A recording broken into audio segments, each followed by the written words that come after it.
Mbak Kia. Sebelum Ibu mulai, Ibu absen terlebih dahulu ya. Ya Bu. Kia, hadir. Citra, Hadir. Indah, Hadir. Adam. Enggak ada. Kenapa? Izin kayak. Oh, ya udah. Ya, sebentar ya, Ibu buka IPPT-nya dulu. Nah, sudah terbuka. Jelas gak kalian? Jelas.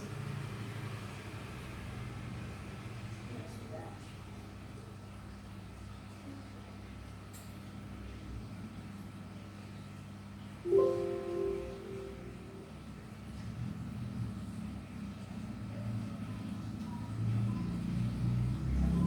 Nah, sudah terlihat jelas ya. Nah, udah siap buat belajar? Sudah. Sudah siap? Sudah. Ya, baik. Semangat ya. Ini udah siang, tadi udah sarapan, udah jam istirahat juga. Jadi harusnya langsung lebih semangat lagi ya belajarnya ya. Nah, kemarin Ibu sudah menyuruh kalian untuk mempelajari tentang apa? Evolusi. Ya, tentang evolusi. Nah, sekarang Ibu mau bertanya, siapa yang tahu siapa itu Bapak evolusi? Bapak? Saya Bu, Ya, silakan Mbak Kia. Bapak Charles Robert Darwin. Ya, betul. Bu, kenapa Bapak Darwin disebut Bapak evolusi? Ya, bagus Mbak Kia untuk pertanyaannya. Kenapa tadi Bapak Darwin disebut sebagai Bapak evolusi? Karena Bapak Darwin sendiri seorang naturalis Inggris yang terkenal berkat teorinya yaitu evolusi dan seleksi alam. Seperti itu. Jelas Mbak Kia? Jelas. Ya. Ya, lanjut ya. Tadi kan Ibu tanya tentang siapa Bapak evolusi. Nah, sekarang Ibu tanya pengertian dari evolusi, ada yang masih ingat? Saya Bu. Ya, silakan Citra. Evolusi adalah perubahan yang dialami secara perlahan dan dalam jangka waktu yang lama. Ya, terima kasih Mbak Citra, jawabannya benar sekali. Tapi Ibu mau tambahin sedikit ya. Tentang evolusi, nih di PPT sudah ada perkembangan yang secara berangsur-angsur atau paksaan pada benda mati atau benda hidup seperti itu ya, atau bisa dibilang perubahan yang dialami secara berangsur-angsur atau perlahan dalam jangka waktu yang lama dan disebabkan oleh 3 kombinasi proses utama, yaitu ada variasi, reproduksi, dan seleksi alam. Sampai sini paham? Ya, untuk selanjutnya yaitu evolusi menurut biologi, yang artinya perubahan secara bertahap dalam waktu yang lama tanpa paksaan akibat seleksi alam pada variasi gen pas satu individu spesies yang sama. Seperti itu, paham? Paham. Ya, untuk selanjutnya itu ada teori menurut Franz Dahler. Nah, dia itu mengemukakan teori evolusi itu ada 2, yaitu teori evolusi mutlak dan teori evolusi terbatas. Teori evolusi mutlak sendiri dapat berjalan secara horizontal ke samping atau vertikal ke atas atau ke bawah seperti itu ya. Dan horizontal sendiri ada pada tumbuhan dan tumbuhan, sedangkan vertikal sendiri ada pada benda mati, tumbuhan, hewan, dan manusia. Seperti itu, paham? Paham. Nah, yang kedua itu ada teori evolusi terbatas. Teori evolusi terbatas ini beda dengan teori evolusi mutlak karena evolusi hanya berjalan ke arah horizontal saja. Nah, itu bahkan hanya berjalan antara spesies. Seperti itu, paham sampai sini? Ada yang ditanyakan? Sudah. Ya, kalau belum ada yang ditanyakan kita lanjut ya, anak-anak. Nah, berikut ini skema teori evolusi mutlak dan terbatas. Mutlak sendiri tadi terjadi secara vertikal dan horizontal, sedangkan terbatas hanya secara horizontal, yaitu pada tumbuhan. Ya, bagus. Kita lanjut ya. Nah, kita lanjut tadi benar banget yang dibilang sama Mbak Kia, teori Charles Darwin atau Charles Robert Darwin tadi. Itu dia kenapa bisa dibilang Bapak evolusi, karena beliau membuat buku atau menulis buku yang berjudul On the Origin of the Species by Means of Natural Selection, yang membahas tentang 2 pemikiran dan 2 deduksi. Nah, 2 deduksinya itu ada apa aja? Ada pada makhluk hidup ada perjuangan untuk tetap mempertahankan eksistensinya dengan cara beradaptasi. Yang kedua, dalam perjuangannya yang paling ulet beradaptasi, merekalah yang lestari. Seperti itu. Nah, untuk 3 pemikiran Darwin berdasarkan faktanya itu ada apa? 1. Tidak ada 2 individu yang persis sama. Kemudian yang kedua itu ada semua makhluk hidup mampu berkembang biak. Yang ketiga, pertambahan populasi makhluk hidup tidak berlangsung secara terus-menerus, melainkan dibatasi oleh bahan dan makanan ruang. Nah, pada teori yang kedua, Darwin sempat menggemparkan dunia dengan ilmu pengetahuannya yaitu Descendant of Man. Pemikirannya tentang manusia yang berbeda yang berasal dari kera, mengalami struggle of life atau permasalahan hidup sehingga berkembang menjadi manusia seperti itu. Nah, sampai sini paham? Gimana sampai sini ada yang ditanyakan? Ya. Ya, kalau belum berarti kita lanjut ke diskusi kita ya.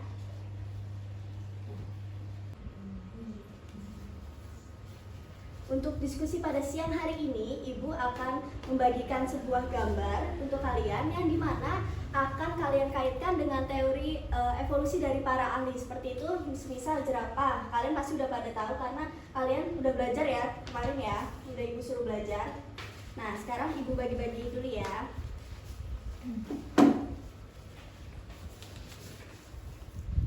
Iya. Jerapah.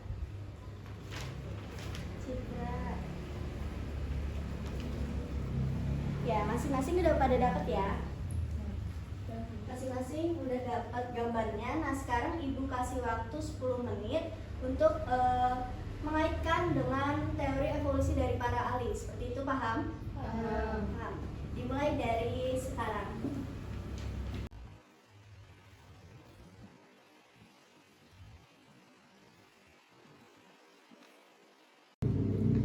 Waktunya tinggal 1 menit lagi ya. Setelah ini kalian presentasikan satu persatu ke depan, oke?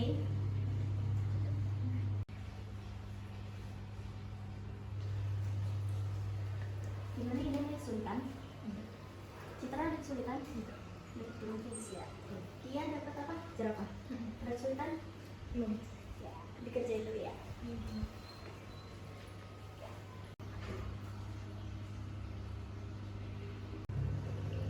Gimana, udah selesai? Ya, sekarang waktunya presentasi satu persatu ya. Tadi Ibu mau minta yang pertama Indah. Indah silakan maju.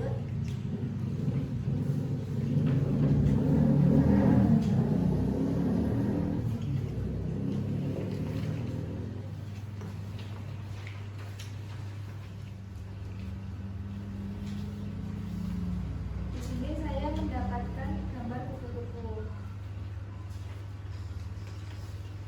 Kupu-kupu berkaitan dengan teori Hugo de Vries. Evolusi tidak dapat berlangsung hanya karena seleksi alam saja, tetapi juga diperlukan penyesuaian.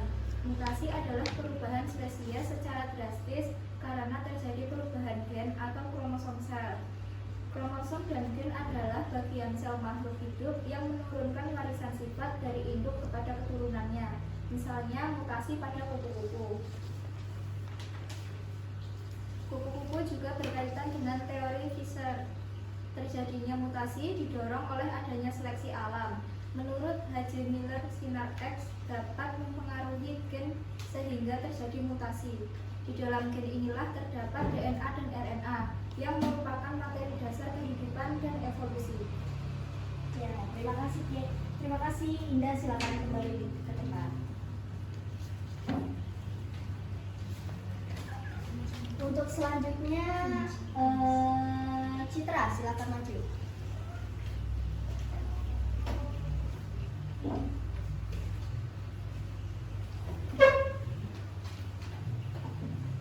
Di sini saya akan mempresentasikan burung Finch. Burung Finch berkaitan dengan teori Darwin. Mekanisme perkembangan burung Finch ketika Darwin berada di Kepulauan Galapagos, dia mengamati beberapa makhluk hidup khususnya hewan memiliki karakteristik yang berbeda dari daerah lainnya. Burung Finch adalah salah satu yang diamati oleh Darwin. Burung Finch adalah sejenis burung kecil yang pada daratan Eropa merupakan burung pemakan biji-bijian. Di Kepulauan Galapagos, dia mengamati bahwa terdapat perbedaan karakteristik fisik antara burung yang berhabitat di sini dengan burung finch yang berasal dari daratan Eropa. Mekanisme perkembangan burung finch tersebut adalah telah terjadi proses evolusi pada burung finch yang menyebabkan terjadinya perubahan fisik burung finch yang terdapat di kepulauan ini. Perubahan-perubahan ini disebabkan karena adanya seleksi alam yang menyebabkan beberapa populasi burung finch mengalami perubahan bentuk fisik. Seleksi alam yang terjadi dikarenakan karena minimnya persediaan makanan serta isolasi geografi yang terjadi. Perubahan fisik yang terjadi meliputi perubahan pada paruh burung yang disesuaikan dengan jenis makanan yang ada. Proses tersebut telah terjadi dari generasi ke generasi selama ribuan tahun. Proses adaptasi yang terjadi menyebabkan terjadinya perubahan dalam pewarisan sifat makhluk hidup terutama burung finch. Ya, terima kasih Mbak Citra, lengkap sekali. Kita beri aplaus dulu ya buat tadi Mbak Citra dan Mbak Indah. Nah, yang terakhir, ayo maju Mbak Kia.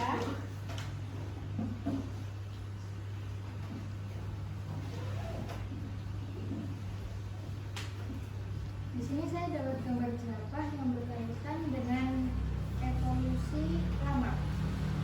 Evolusi jerapah menurut lamak adalah dahulu jerapah berlayar pendek. Adaptasi terhadap pohon menyebabkan leher pertama panjang dan diturunkan ke turunannya. Beberapa teori evolusi lamak. 1. Makhluk hidup beradaptasi dengan lingkungannya seperti iklim, suhu tinggi, rendahnya tanah dengan memanfaatkan dan mengembangkan organ tubuhnya. 2. Organ tubuh yang tidak dimanfaatkan perlahan-lahan akan berhenti berkembangnya. 3. Sifat-sifat tersebut diwariskan kepada generasi-generasi berikutnya. Ya, terima kasih Mbak Kia, kita kasih aplaus dulu yuk. Yeay. Alhamdulillah, berarti kalian udah belajar dengan baik dan benar karena jawaban yang kalian berikan itu baik semua. Terima kasih buat semuanya. Kita lanjut ya.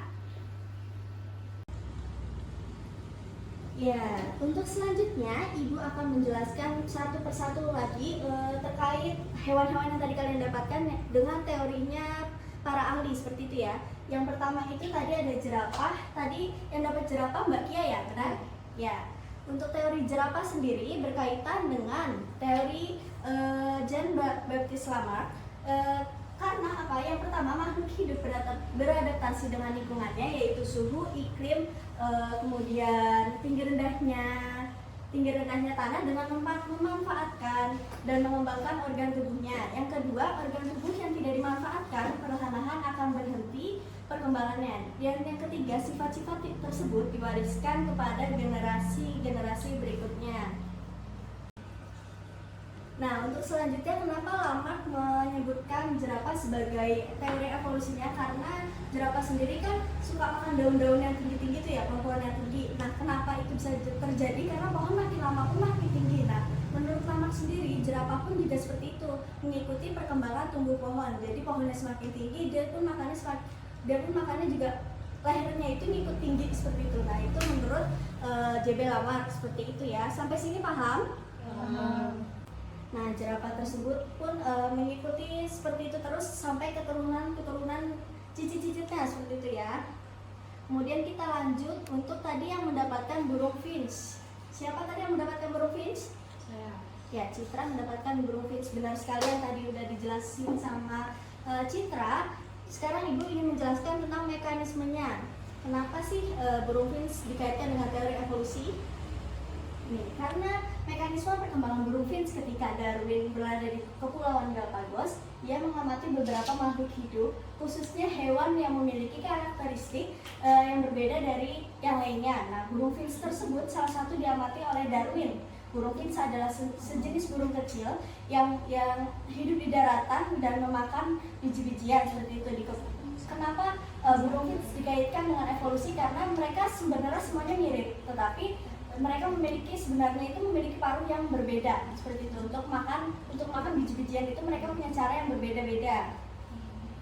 Nah, untuk selanjutnya Darwin sendiri membuatkan poin-poin, menjelaskan lewat poin-poin mekanisme perkembangan burung finch. Yang pertama itu telah terjadi proses evolusi pada burung finch yang menyebabkan terjadinya perubahan fisik burung finch yang terdapat di kepulauan ini.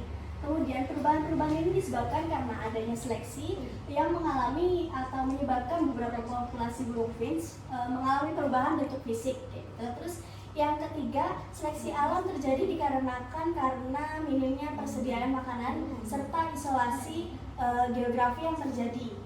Untuk selanjutnya, perubahan fisik yang terjadi meliputi perubahan pada paruh burung yang disesuaikan dengan jenis makanan yang ada. Untuk selanjutnya, proses tersebut telah terjadi dari generasi satu ke generasi selanjutnya selama ribuan tahun. Nah, berarti proses tersebut tuh terjadinya nggak cuma 1-2 bulan doang atau 1 tahun doang, tapi itu terjadi secara berangsur-angsur atau bertahun-tahun seperti itu. Kemudian proses adaptasi yang terjadi yang menyebabkan terjadinya perubahan itu adalah pewarisan sifat terhadap terutama pada burung finch. Seperti itu, sampai sini paham? Paham. Ya. Nah, yang terakhir tadi yang mendapatkan gambar kupu-kupu ya. Tadi Mbak Indah ya dapat gambar kupu-kupu. Nah, itu tadi juga Mbak Indah udah menjelaskan secara baik. Nah, teori kupu-kupu ini dikaitkan dengan dengan para ahli, yaitu teori dari Hugo de Vries dan teori Fisher. Nah, sekarang Ibu ingin menjelaskan tentang teori Hugo de Vries terlebih dahulu, yaitu evolusi tidak dapat berlangsung hanya karena seleksi alam saja, tetapi diperlukan penyesuaian. Kemudian kan kupu-kupu itu terjadi secara mutasi pada proses evolusi. Nah, mutasi sendiri itu merupakan perubahan spesies secara drastis karena terjadi perubahan gen atau kromosom sel. Yang kemudian kromosom dan gen adalah bagian sel makhluk hidup yang menurunkan sifat atau warisan dari induk kepada keturunannya. Nah, dengan catatan burung ini tidak menyukai kupu Danaida. Kupu Danaida itu yang ini adalah jenis kupu Danaida. Nah, ini jenis kupu Danaida. Nah, dan kupu jenis Papilo meniru penampakan Danaida yang tidak dimakan burung, seperti itu. Kemudian lanjut dengan teori Fisher, yaitu Fisher menyebutkan bahwa terjadinya mutasi didorong oleh adanya seleksi alam. Nah, menurut Miller, sinar X dapat mempengaruhi gen sehingga terjadi mutasi. Dan di dalam gen inilah terdapat DNA dan RNA yang merupakan materi dasar kehidupan dan evolusi. Sampai sini paham? Paham. Ada yang ditanyakan? Tidak. Tidak ada ya. Nah, Ibu rasa semua sudah paham dengan apa yang dijelaskan oleh Ibu tadi terkait dengan teori-teori para ahli Darwin, Fisher, Hugo de Vries. Seperti itu udah pada paham semua ya. Jadi sekarang Ibu mau bertanya, apakah ada yang bisa menarik kesimpulan dari pembelajaran kita hari ini? Saya, Bu. Iya, silakan Indah. Kesimpulannya, 1. Berbagai faktor yang mendorong terjadinya evolusi. A. Pewarisan sifat. B. Seleksi alam. C. Kemampuan adaptasi. D. Mutasi gen. Yang kedua, ketiga faktor di atas berpengaruh secara bersama, tidak satu persatu. 3.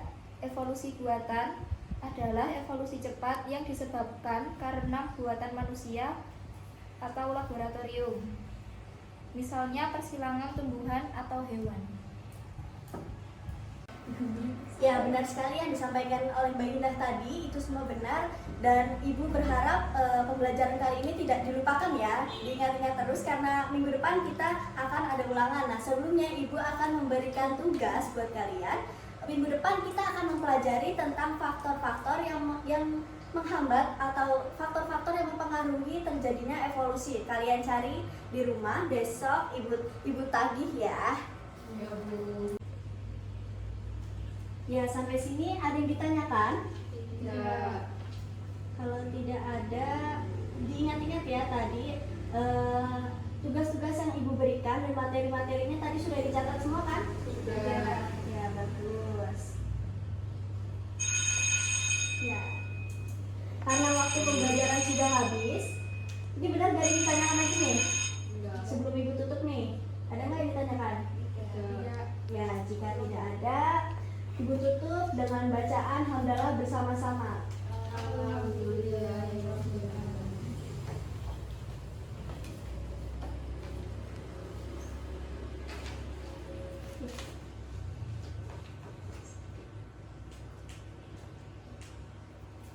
Ini tolong nanti ketua kelasnya tolong dimatikan proyektornya setelah ini ya. Lalu dikembalikan lagi ke ruang guru. Jika memang ada yang ditanyakan lagi, boleh tanya di luar pelajaran. Bisa ke ruang guru ke meja ibu, tahu kan ya? Tahu. Nah, ya sudah. Sekian dari ibu. Billahi taufiq wal hidayah. Wassalamualaikum warahmatullahi wabarakatuh. Waalaikumsalam.